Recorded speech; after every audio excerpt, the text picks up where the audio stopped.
Yes, Bwana Yesu asifiwe. Leo nataka tujifunze kitu ambacho kinasema ibada inayokuroga na ibada inayokufungua.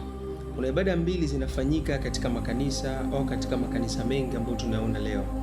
Kuna ibada ambazo zinafanyika kwenye baadhi ya makanisa kwa ajili ya kumloga mtu, na kuna ibada ambazo zinafanyika katika makanisa kwa ajili ya kumfungua mtu. So there are two types of church today. There are church that bound you, there are church that unbound you. Kwa hiyo tunapozungumza kwa habari ya ibada zinazokuroga, nataka nizungumzie habari ibada ambazo unaziona kabisa wanatumia neno, wanatumia maombi, wanatumia vifaa vingine, lakini ni ibada ambazo zina lengo kwa ajili ya kumfunga mtu, kwa ajili ya kumloga mtu. Kwenye kitabu kile cha Matendo ya Mitume sura ile ya 8 mstari wa 9 mpaka wa 11, maandiko yanasema palikuwa mtu mmoja anaitwa Simeoni, ambaye hapo kwanza alikuwa ni mchawi.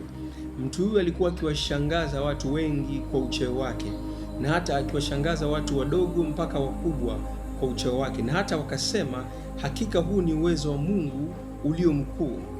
Na maandiko yanasema akawashangaza watu wengi kwa uchawi wake. Kwa tunaona mtu huyu katika mji alikuwa anafanya miujiza mingi, alikuwa anafanya uchawi mwingi, alikuwa anafanya ibada nyingi, lakini ibada zile zilikuwa ni kuwaloga watu. Sasa watu walipokuwa kilogo katika zile ibada, walisadiki na kuamini anafanya vitu vile kwa njia ya Mungu, wakasema hakika ni uwezo wa Mungu. Lakini mstari wa 11 unatoa tafsiri, aliwashangaza watu wengi kwa huo uchawi. Unajua hakuna tofauti kubwa sana kati ya uchawi na miujiza, kwa sababu zote ni nguvu zinazotoka katika ulimwengu wa roho. Tofauti ya uchawi na miujiza ni kuwa uchawi ni nguvu zinazotoka katika ulimwengu wa roho wa giza, zinatendwa na malaika wa giza, lakini miujiza ni nguvu zinazotoka katika ulimwengu wa roho na zinatendwa na malaika wa nuru ama Mungu. Kwa hiyo uchawi ni spiritual power that comes from the darkness kingdom, from the dark kingdom, but miracle is the whole power that come from the God kingdoms. Kwa hiyo tunaona miujiza na uchawi ni nguvu zinazofanana. Zinapotokea katika ulimwengu wa mwili zinafanana kabisa. Hawezi kutofautisha kati ya uchawi na muujiza, kwa sababu wote wanaweza kutenda miujiza, wote wanaweza kutoa pepo. Lakini nitakufundisha leo sanaa ya fake miracle pia katika video hii. Unajua miujiza tunayoona leo inatengenezwa. They are not really. Satans cannot remove another satans. Pepo hawezi kumtoa pepo mwingine. A demons cannot cast out another demons. A witchcraft, a witch doctor cannot cast out a demons. Mganga wa kienyeji hawezi kumtoa pepo mwingine. Maandiko yanasema hivi, shetani akimtoa shetani mwingine ufalme wake umefitinika.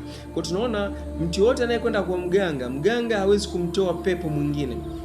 Manabii wa uongo, watumishi wa uongo hawezi kutoa pepo. Kuna sanaa ya miujiza inayotendeka hapo. Kuna kitu kinachotendeka. Kwa acha tuanze kwanza na hii ibada inayokoroga. Cosmeni alikuwa ni mchawi, alikuwa anafanya uchawi na ibada, anatenda miujiza. Lakini aina ya miujiza ambayo alikuwa anatenda, alikuwa anaroga washirika walioko pale. Kwa washirika walikuwa wamerogwa, hawezi kutofautisha kati ya nguvu za Mungu na ufalme wa Mungu.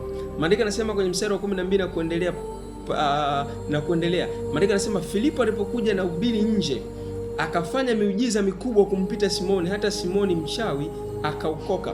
Kwa hiyo ibada ya Filipo iliyokuja kwenye ule mji ilikuwa ni ibada ya kuwafungua watu, lakini ibada zilizokuwa nafanywa na Simeoni kabla hajaokoka zilikuwa ni ibada za kuwaroga watu. Ni ibada kabisa, ana possess miracle, anafanya nguvu za Mungu, anafanya nguvu zinashuka kwenye dunia. Lakini nguvu alizokuwa anaziita, alikuwa anaziita kutoka kwenye witchcraft. Kuna hizi sign ambazo tunaona watu wengi wanazifanya. Let's say kuna hizi sign ambazo tunaziona watu wengi wanafanya. Lakini pia kuna hizi sign unakuta mtu akifanya miujiza, akifunga gori au mastaa, anafunika jicho moja. Na kuna watu wengi watu tunakopi.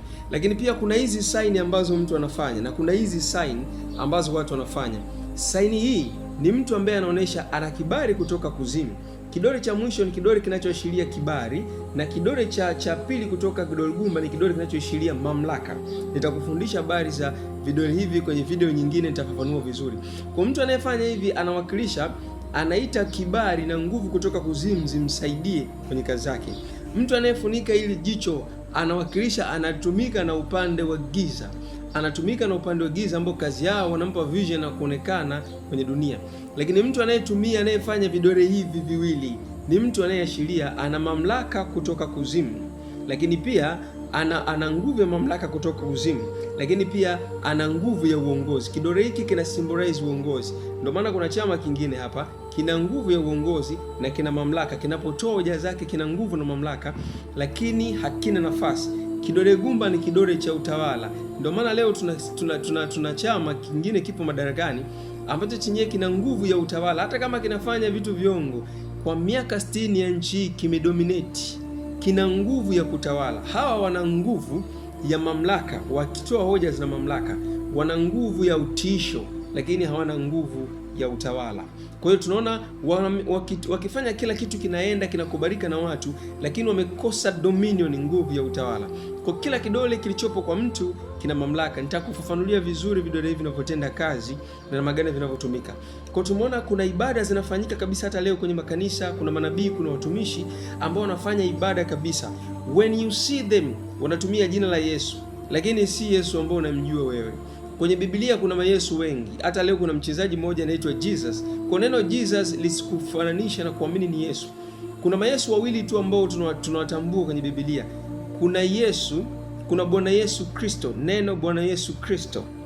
Lakini pia kuna Yesu wa Nazareth. Huyo ndo Yesu ambaye anatamkwa na ametajwa kwenye Biblia.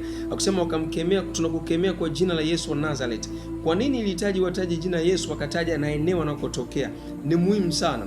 Kwa sababu Yesu alitaja makristo wengi wa uongo watakuja baadaye. Kwa hiyo mtu kutaja jina Yesu haimaanishi ni Yesu Kristo ambaye tunamwabudu sisi. Lakini mtu akitaja Yesu Kristo ni moja, akitaja Yesu wa Nazareth ni moja, akitaja mwanakondoo wa Mungu ni mmoja. Kwa hiyo akitaja Bwana Yesu Kristo pia ni mmoja. Kwa hiyo kuna ibada ambazo zinatumika kabisa wanataja jina Yesu, lakini wanakuloga. Sasa leo kanisani kuna miujiza mingi ambayo inatengenezwa. Kuna watu wanafanya ibada za kumloga mtu anayekuomba kucha, anayekutuma kidole cha utawala. Unapotoa kidole hiki, kidole cha mamlaka. Ndio maana mtu akitaka kukuonya na kusonta kidole hiki, kukutishia kwamba na mamlaka. Kidole kinachofuata baadaye ni kidole cha utawala. Unapotoa kidole hiki cha pili kutoka kidole cha mwisho ni kidole cha